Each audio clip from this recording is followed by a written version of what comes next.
Coming up on Sporting Dog Adventures, we travel to Kessler Canyon Ranch on a unique upland sagebrush hunt. Labs and pointers hit the field as we flush upland birds out of unique cover with a breathtaking backdrop. Get him. Stay tuned for some high-flying sagebrush flushing action coming up. Awesome shot, buddy.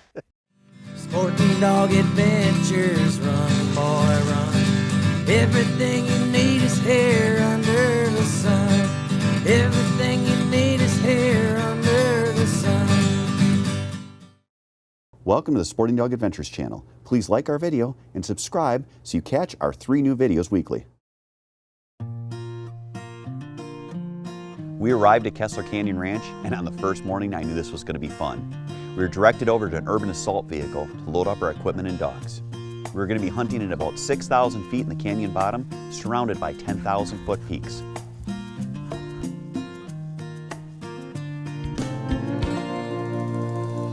Jim McKenzie, you had us out for a hunt here. Tell me about your place. Well, we've got 23,000 acres here. What we're going to do in this area is called the high-low.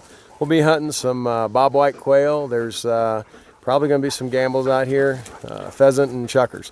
Should be pretty good. The weather was a little cool this morning, but it's warmed up nicely. Clear skies, beautiful Colorado day. It is. Now we've got my chocolate lab here, Pickett. He does a little bit of pointing. We got him out with some real pointers though. Tell me about your dogs. Yeah, we've got Rip. He's an English pointer. He's 3 years old. And then we've got Boone, a German short hair pointer. He's just under 2 years. So we should have some good dog work and some good shooting. Beautiful country. We got the sage to hunt in. Definitely a different experience. Yep. We got our little dog runner here, Cole, my son. He's going to help run the dogs for us. Good deal. So you ready to go? We can turn him loose? Let's go. All right.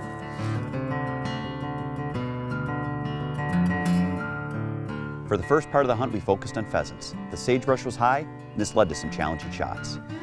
Jim worked pointers and flushers in tandem. After their stylish points, he would use a flusher, in this case my dog Pickett, to flush the birds.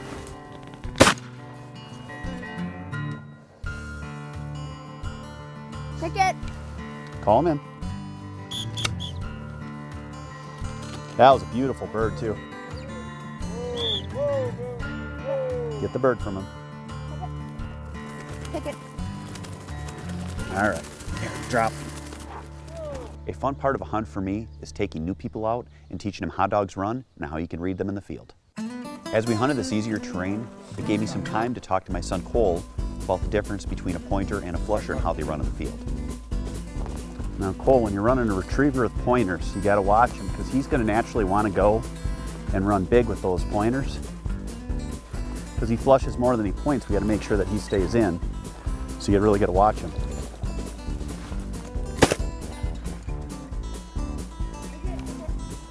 Dead. Hook! The whistle, Cole, stop him. Pickett, back. There you go. There you go, dog handler. Nice job. Take a knee and get down with him. Tell him good job. Pickett looks like he's got a little scent there. Working this little wash here. Yep, yep, yep. Thank you.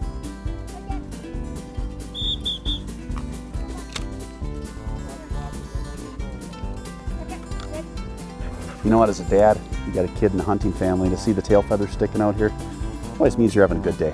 We're working him. He's our pack mule, right buddy? Kessler Canyon Ranch, we're by Grand Junction, Colorado.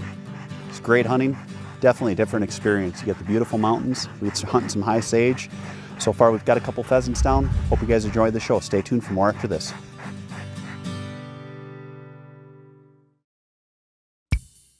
This training tip is brought to you by Conquest Scent Sticks. Welcome to this week's training tip. I'm Paul Cortez from Lakota Retrievers. This week we're going to work on quartering. You know, Paul, a great thing to do if you don't have access to birds is to use bumpers. We've got our field set, and we're going to show everyone what a reward bumper is when you're out in the field teaching a dog quartering, calling them back and forth. I like to put a little scent on the bumper. I use this Conquest Scent Stick, put a little scent on there, and then let's head out to the field. All right, we're grouse hunting today. Let's go. Jeff and I are about 10 or 15 yards apart. We have 4 bumpers. We have 3 of them planted out there, and I have a 4th one in my hand just as a reward, just in case. So Jeff's going to start out by calling him. Pickett here. Come on, buddy. Atta boy. Here, hunt him up.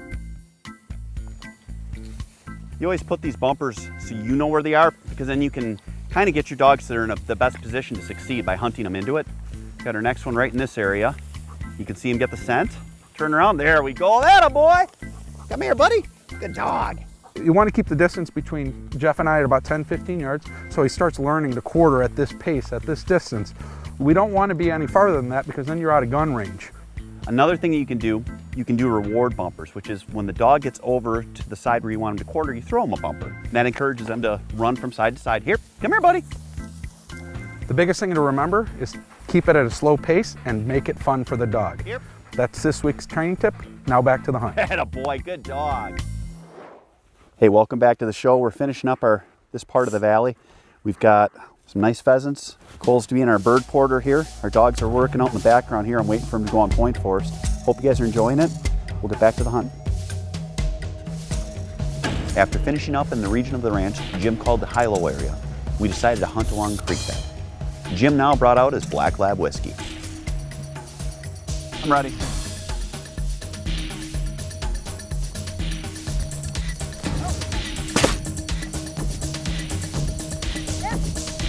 Your dog's got it, Jim. Come here. Good girl, good girl. Now, Cole, when you're hunting like this with the hills, most of the hunts that we do are flat. So what we want to do, you got to watch where your dogs are, watch where their hunters are, and make sure you've got good horizon. When it's flat, it's easy. You can see the sky, but you really got to pay attention to what you're doing because you don't want to hurt anybody. You understand? Mm-hmm. You having fun? Yeah. Birds getting heavy? Yeah. Let's fill you up with some more.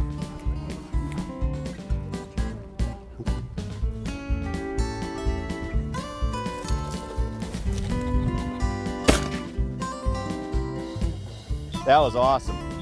You could actually see them. You guys said you could see the bird over there, right? That is cool. Grab your bird. Sit. Yeah, that was cool. You like that? We had the fortune on the next part of the hunt to bump into a large covey of chukars. It was really cool to see my chocolate Labrador Retriever Picket point with a German Shorthair pointer and English pointer. There we go. Triple point with the lab. Nice.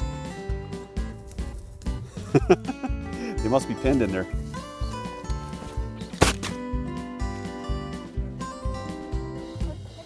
Call them in.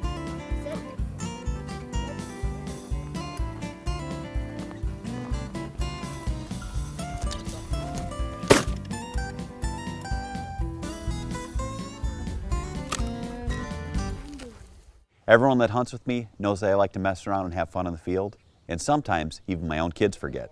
Cole, now this is what's called sage. Take it off, smell it once. Pull a little piece off for yourself. Isn't that neat? Mm-hmm. It's actually used as a spice for cooking, but I like hunting this stuff just because it's got that kind of the west feel when you smell this stuff. Yeah. Here, let me get a little bit more. All right, smell it. He fell for that one.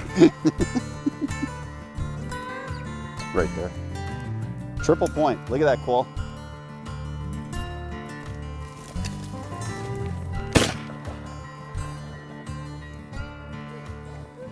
Thank you, sir.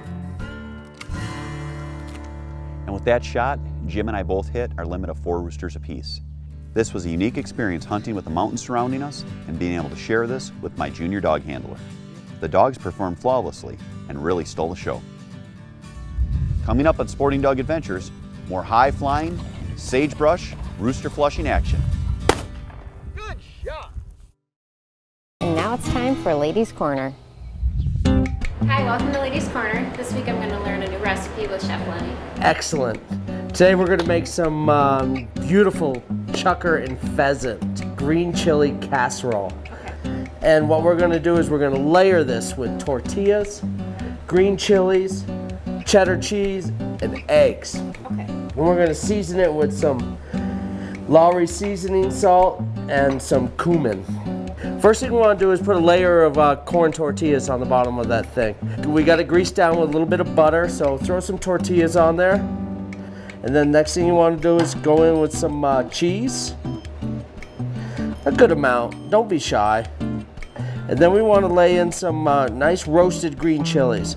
I use hatch green chilies that come from the can, and they're just as beautiful. I'll let you layer those in nice and flat. And then what we want to do is we want to take some of these chukar and pheasant breasts that have been cut, and we want to lay them in here. And then what we're going to do, we get that. We're going to go in with some nice eggs. This is just eggs, scrambled eggs. Oh, this is starting already to look delicious. And then we got some Lowry seasoning salt here, just like that. This is cumin. Tastes like Mexican food, cumin does.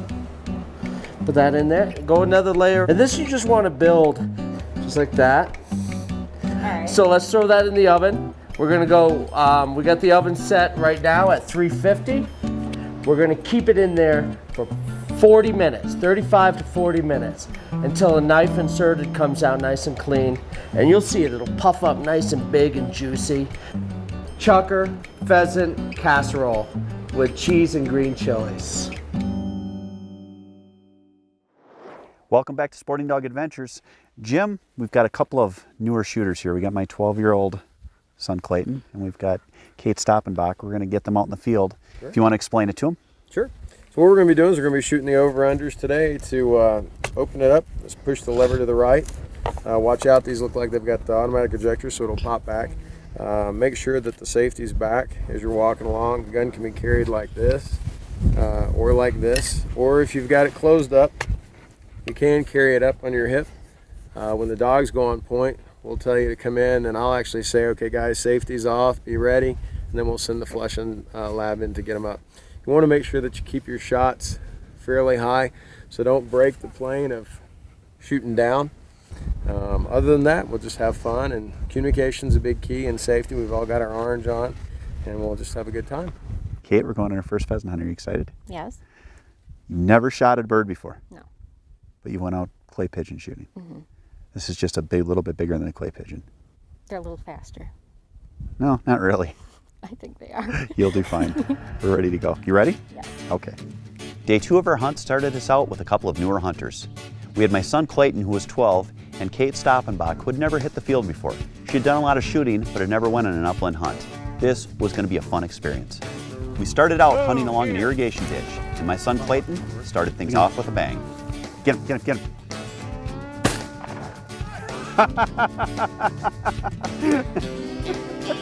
Awesome shot, buddy.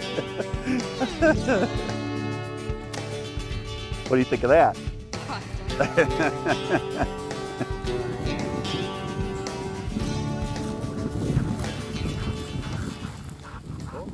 Working on gun safety, line of sight, and teaching how the dogs work in the field led to some great teachable moments for our new hunters. Sit down.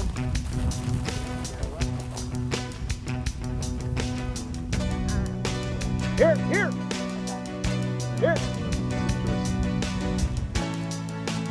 Heel, heel.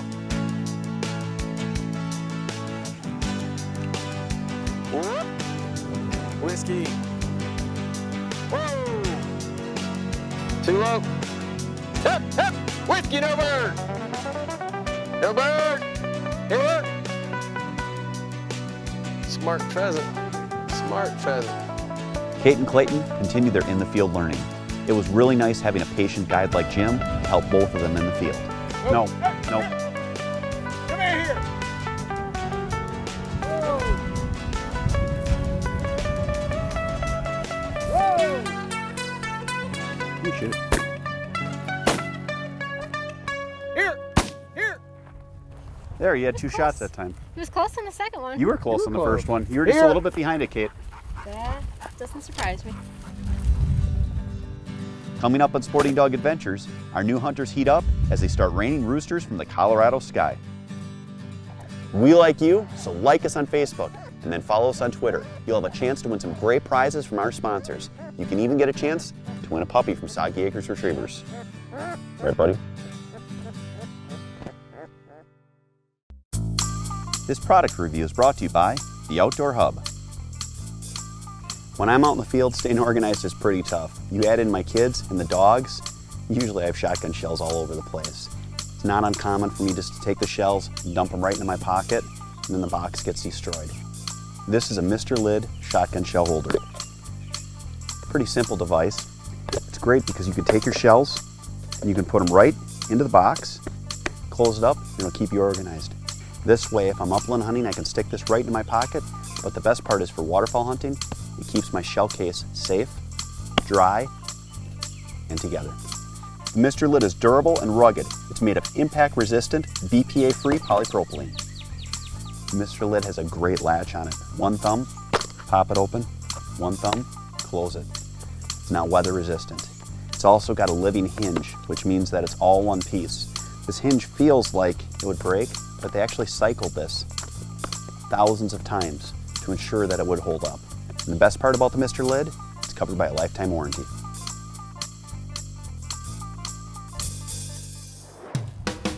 Diverse and thick cover made things challenging. We would literally go from an open field that led to low-flying birds that were hard to shoot at, to birds just appearing out of the thick sagebrush.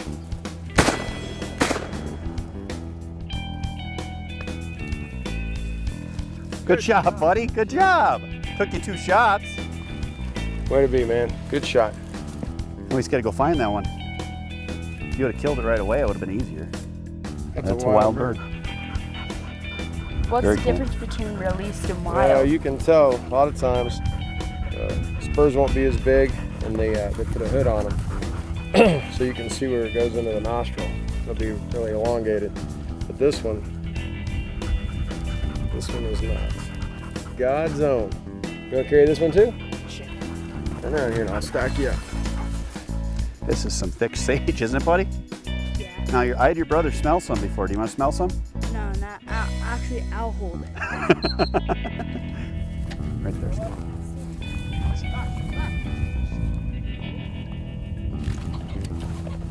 Look up. Good shot. Good shot. Good job, buddy. As it comes over you. We went out this morning. We had 2 pointers and we had Pickett. It was really cool watching him.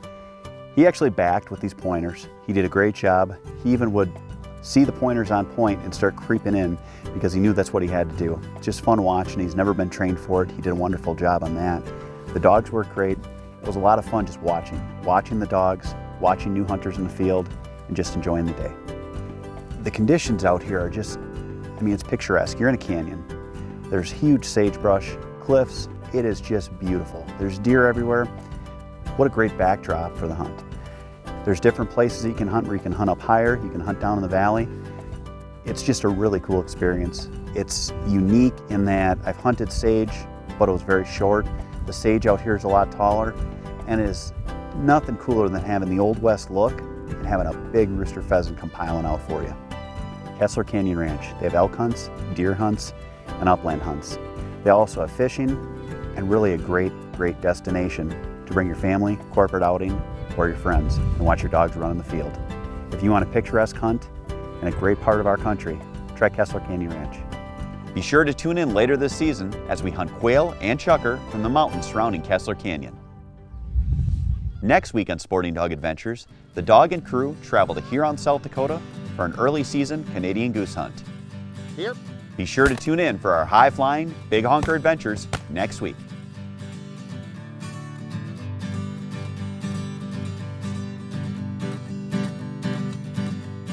Closed captioning is brought to you by Hadel's Game Calls. If you're looking for a puppy, Contact Soggy Acres Retrievers. Go to soggyacres.com.